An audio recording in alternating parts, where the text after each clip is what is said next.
देशमुख तुम कभी कभी सच बोलता है।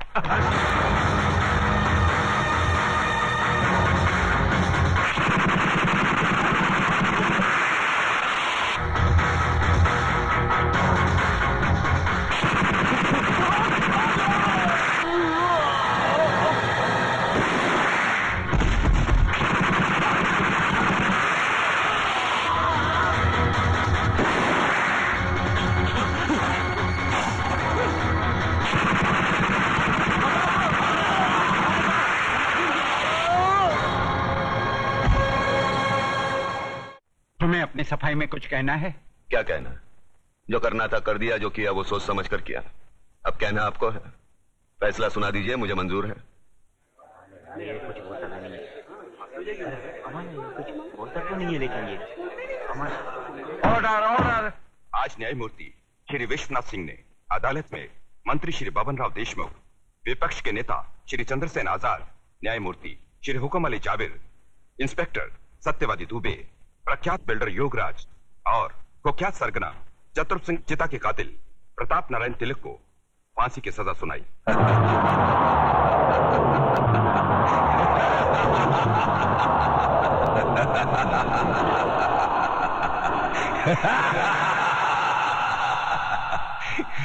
जिंदा आदमी के खून के इल्जाम में फांसी की सजा।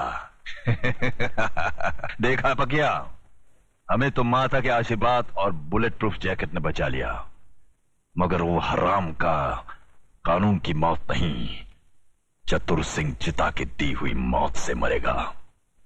पता करो कौन से जेल में है।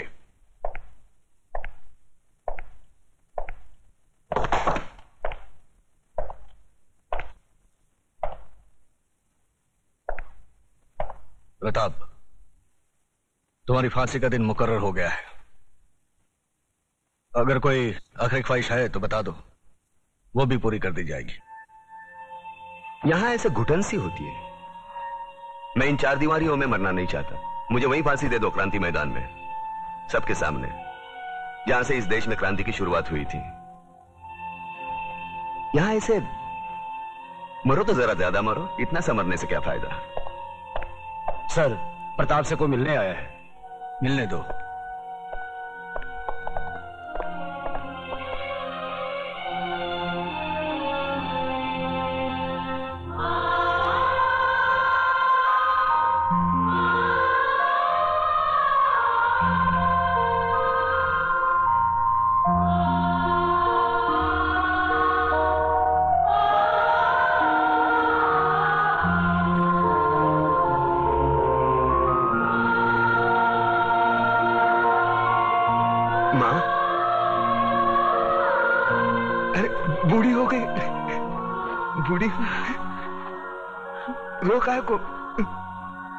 रोका है को रे तू?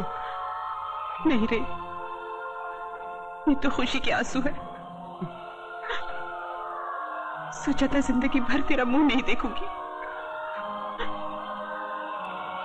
लेकिन तेरे बारे में अखबार में पढ़ा तो रहा नहीं गया मुझसे, और मैं चली आई अपने बेटे के पास। कैसा है रे तू?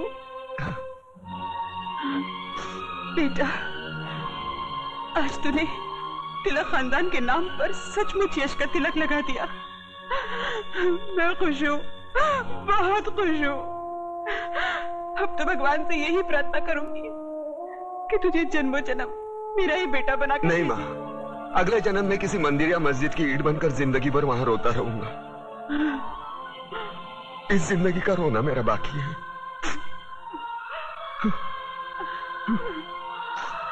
दुख सिर्फ इस बात का है, मैं तेरे लिए कुछ कर नहीं सका।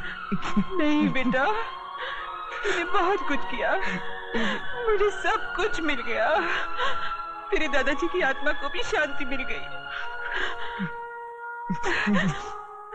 बस अफसोस एक ही बात का रहेगा कि तिलक खानदान का दिया जलाने वाला कोई नहीं रहेगा, कोई नहीं रहेगा।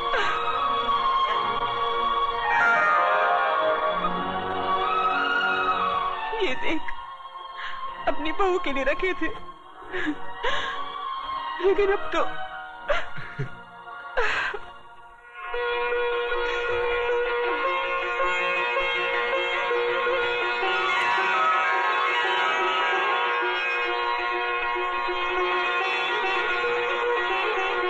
माँ, ये कलम वाली बाई मेघा लिखती है, एक दिन के लिए हमारे खानदान की बहू बनेगी। सोच ले।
आ गए मेरी मौत का तमाशा देखने।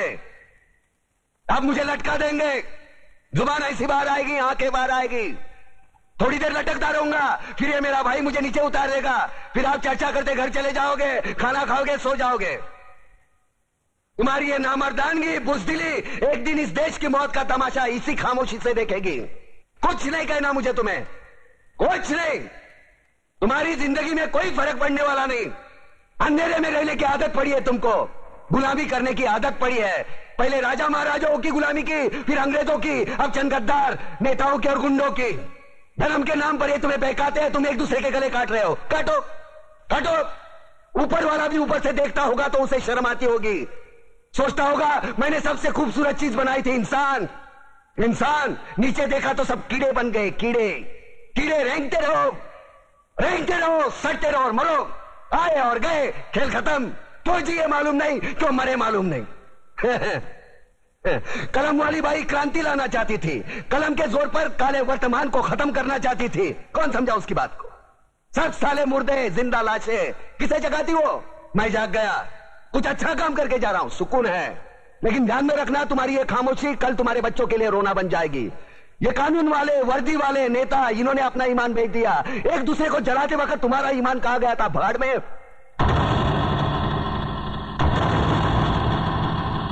ये पिस्सू जैसा हमारा पड़ोसी मुल्क आने वाले कल में शायद अपने आप को दुनिया के नक्शे पर देख नहीं पाएगा। एक बात भूल रहा है, उनके घर में जो रोटी बनती है ना, उसका आटा भी विदेशी चक्की से पीस के आता है। साले अपने खुद के देश में सुई नहीं बना सकते और हमारे देश को तोड़ने का सपना देखते हैं। वो ये सपना देख सकते हैं क्योंकि उन्हें मालूम है ये मुर्दों का देश है। वतन के लिए किसी को कोई हमदर्दी नहीं है। इसे तोड़ना बिल्कुल आसान है। मैं हिंदू, मैं मुसलमान, मैं सिख, मैं फलाना, मैं ढिमका। एक लाठी को तो कोई भी तोड़ सकता है, लेकिन लाठी के भारे को तोड़ना मुश्किल है। मैंने बचपन में पढ़ा था, स्कूल में, तीसरी में। मैं क्यों समझा रहा हूं तुमको? क्यों समझा रहा हूं? पागल हूं मैं? भूसा भरा पड़ा है मेरे दिमाग में। क्यों बातें कर रहा हूं इन पत्थरों से? हंसो हंसो, खुशियां मनाओ। क्रांति की राह पर एक और कुत्ते की मौत मरने जा रहा है, कल कोई और मरेगा। हमें क्या? हम इसी तरह जीते रहेंगे, है ना? जियो भाई जियो, जैसे चाहिए वैसे जियो। मैं हिजड़े की जिंदगी जीना नहीं चाहता। ए ला, चल चल ला।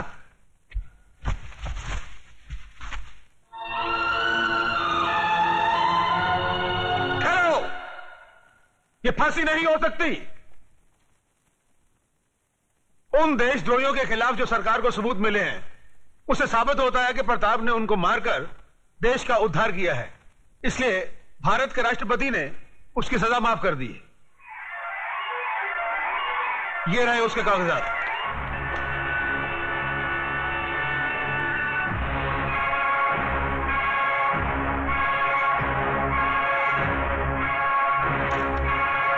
रोक दीजिए ये फांसी।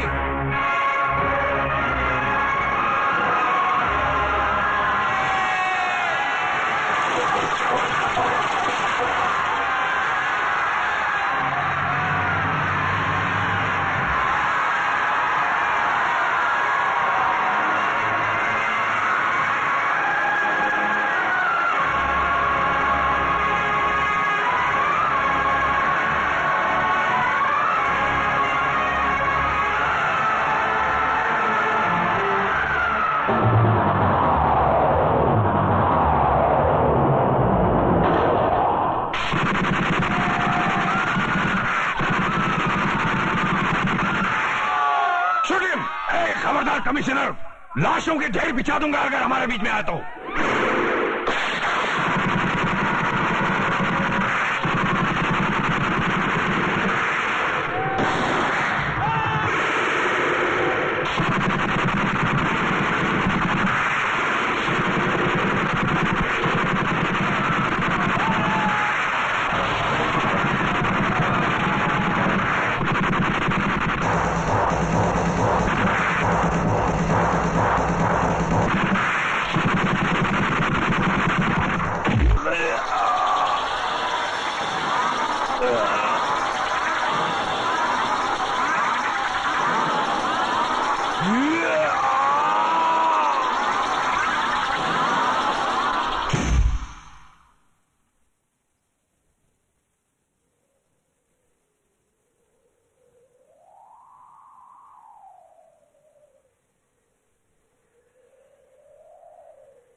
क्रांतिवीर की